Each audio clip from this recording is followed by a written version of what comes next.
All right. Thank you for joining us. We'll go ahead and get started. Lincoln Arneal. Thanks, Nate. Coach, we have a different kind of setup for the schedule this year. We play a team twice in one weekend. What do you see as kind of challenges that setup presents to you and the players playing the same team on back-to-back nights? Well, there's two challenges. One is playing a team and then the next night adjusting and making adjustments and be able to maybe throw something different at them. So there's going to be a chess game going back and forth between night one and night two. And then the second part is the emotional part. You know, if one team wins, how do they come out mentally and emotionally the next night? Do they have the same energy, the same fire, or they just assume they're going to win? And I think sometimes when you lose, you learn more from losing. So it's going to create some interesting dynamics on that second night, mentally, how teams come out. So I see those are the two biggest things. As a coach, love it because you get to prepare for one night, then get to make adjustments the second night, and so it kind of makes it fun and interesting. And then last week we learned that Nicole is opting out of the season. When was that decision made? What was the conversation like with her about that? Well, it was a Zoom, and it was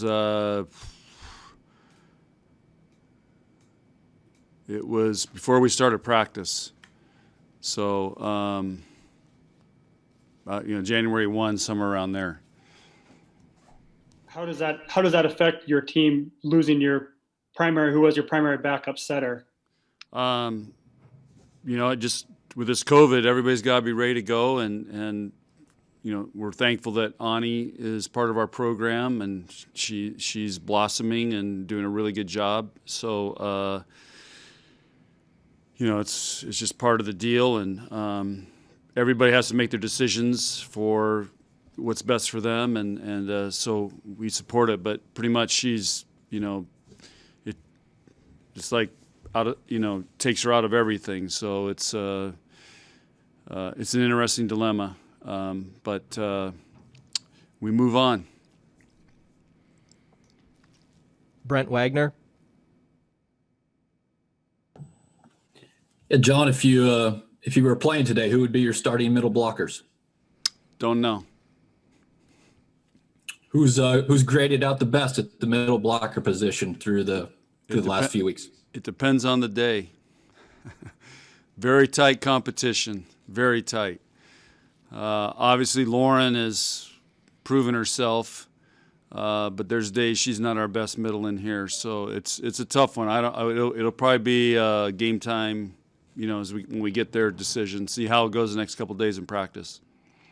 What are you looking for? If Lauren's the other one, what are you looking from that second starter at middle blocker? What are you looking most for from that position? Well, middle blockers are paid to block and then get kills.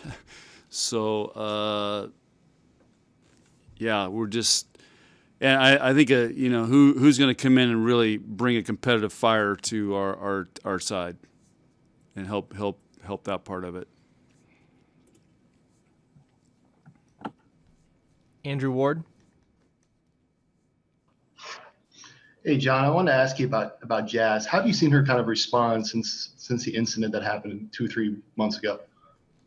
She's been great. She's done everything she's supposed to do or was required to do. She's worked really hard. She's had some great discussions about what she's learned through all that, and she's had to go through a lot of I don't know if I call them consequences, but things that are required to move past something like that. So it's been pretty cool to have discussions with her about what she's learned and observed, and so it's a great learning experience. So she's approached it as good as anybody could ask. How much did that kind of shed a light to the mental side of this whole pandemic and how kind of that's put an extra stress on these athletes? It's a very good example of that, and I've seen other things as well that we're not accustomed to seeing from all the layoffs, all the downtime, quarantined. You know, it's been a very interesting year. But as of now, you know, we're days away from playing, and so there's an excitement with that, and hopefully this will, you know, this is why I don't know how much long you've been around, but you've heard these guys have been around a while. I talk about routines all the time. These athletes need routines, and when they're not in routines is when stuff that's not healthy or good for them happen. Jacob Padilla. You always say the best servers are going to play. Who have been your top few servers and how they've been grading out in practice? We've got probably about 8 great servers right now, so we're debating what 6 are going to get to serve. So we're pretty pleased. We've become, in my opinion, a very good serving team, and there's days I feel sorry for our passers. So they've really embraced that. Like I said, we're a year older, and so we're excited about the level of serving that we have on our team, and like I said, we have about 8 that I'd feel comfortable all of them being in a match. Do you feel like that's one of the areas you've improved the most from last season? I think so. We're always stressing it, but it's a area that, again, it takes time to develop into a great server, and understand how to serve and be low error and really put pressure on other teams. So we've been working hard on it, and they've embraced it. And I think they're smart enough to understand there's a lot of great hitters in our conference, and one way you can slow them down is to serve tough and get them out of system. Beth Merrigan. Coach, can you talk to us about Indiana and what you're expecting to see from them and what challenges they may pose? Indiana graduated a majority of their team. There's only 2 players that played last year that I know of, Emily Fitzner, the setter, and Brianna Edwards, the outside. Other than that, it's a whole new team. So we're not spending a whole lot of time worrying about Indiana right now. We're just trying to fine-tune our race car of Nebraska Volleyball. Lincoln R. Neal. Now, Coach, you can ask me that question after the first night, then I'll be able to give more information. Do you have to worry about installing a sense of urgency with the players because you're not only starting the season, but you're starting the conference season? Is there any urgency that needs to go with that?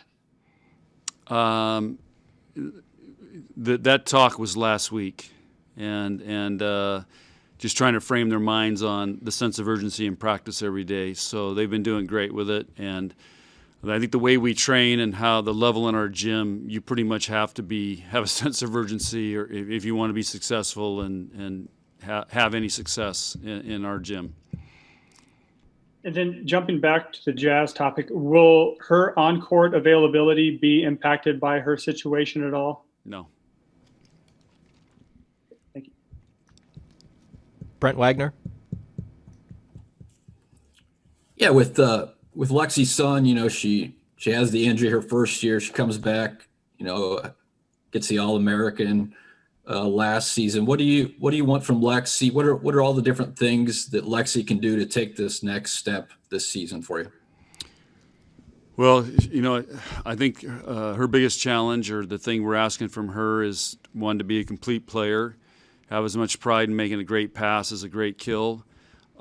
She can impact the match in so many ways, blocking, hitting, serving, defensively.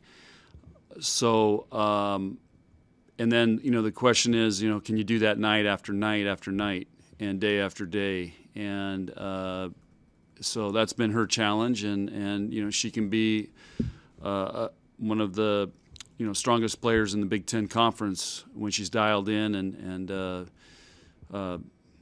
getting after it. So she's worked hard. She improved the most in our performance index testing, which was really, really pleasing to see that.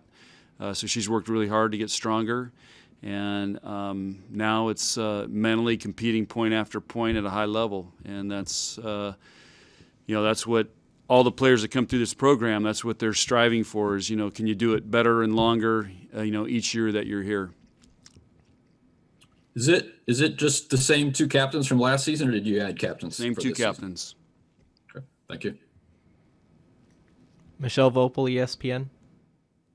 Yeah, Coach Cook, I was just wondering if you could clarify something for me. I know that in volleyball, sometimes the incoming recruits join the programs, for spring semester, but are they allowed to play this year? Because we're seeing that in men's and women's basketball. We're seeing freshmen, or I say 2021 recruits coming in early, if you will, and actually allowed to play. Is that allowed in volleyball? Because I've heard it wasn't. And if that's the case, why is that different than basketball?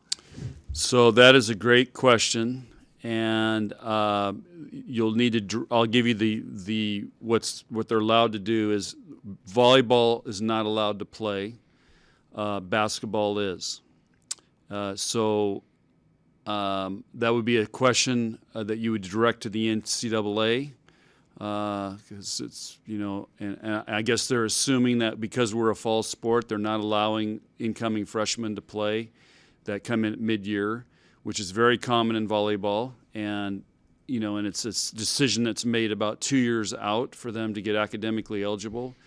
So why we're not allowed to do it and why basketball is makes no sense to me. Okay, it doesn't make a lot of sense to me either, but I wanted to see if I was right about that. So I'll see if the NCAA has an answer to that, but it doesn't seem very fair, actually, between the two sports. Yeah, I think it'd be a great opinion piece by you that, and again, it's not just affecting volleyball, it's other sports, but basketball is allowed to do it. And, we have different rules for basketball in the Big Ten, too. They're allowed to play out of conference. There's different rules. So interesting. Thank you. Appreciate it. One more question from Lincoln Arneal and one from Brent Wagner. Lincoln. Coach, speaking of those incoming freshmen, what have you seen from them in practice so far, and how have they acclimated to the college volleyball world in the month or so that you've had them, not even? Yeah, they've only been in our team practice a couple times, but they did great. We've been training them outside of our team because one, they weren't conditioned to go for a 3-hour practice or 2 days. Second of all, we want to make sure we're incorporating them into where they're not going to get in the way or risk injury. So we're slowly working them in, but they've done great. They're lifting 4 times a week. They're in all the meetings and everything. They will travel with us. But as Michelle pointed out, they're not allowed to play. But we asked for a waiver for them to be able to travel because, what's better for them to be with us or sitting in the in campus in the dorms on a weekend? I mean, if they're with us during the week, they're a risk to spread COVID. So we fought hard to have them travel with us, and thankfully we got that. So, but they've done great.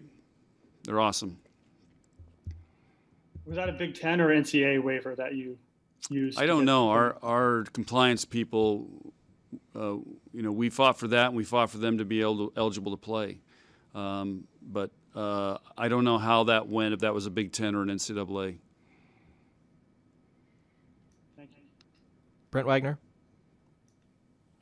I guess you have 14 players or whatever. How many cases among your team would force a match to be postponed?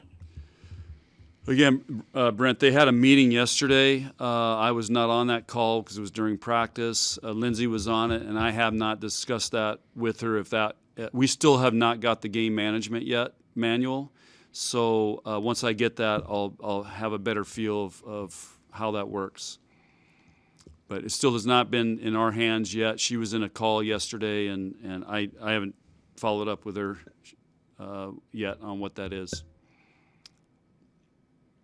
Do you feel good about your situation for being able to play this weekend? I mean, I just take it one day at a time, and and I look at the other teams. Women's basketball is doing great. They're handling it really well. They're staying healthy. And men's basketball, it's complete opposite. So it just makes you wonder, I'm just trying to think of everything we possibly can do to protect our players, keep them safe, and just trying to learn from those teams and take it one day at a time. That's kind of how we got to approach it. And because, our schedule's constantly changing. We have to work around testing times. Our Big Ten schedule is already changed yesterday. There's going to be some more additions to that or changes on that. So they're changing match times. So you just got to you're going to go stir crazy if you're thinking ahead of one except for the day that you're involved in right now. All right, thank you everybody. All right, thanks. And we'll be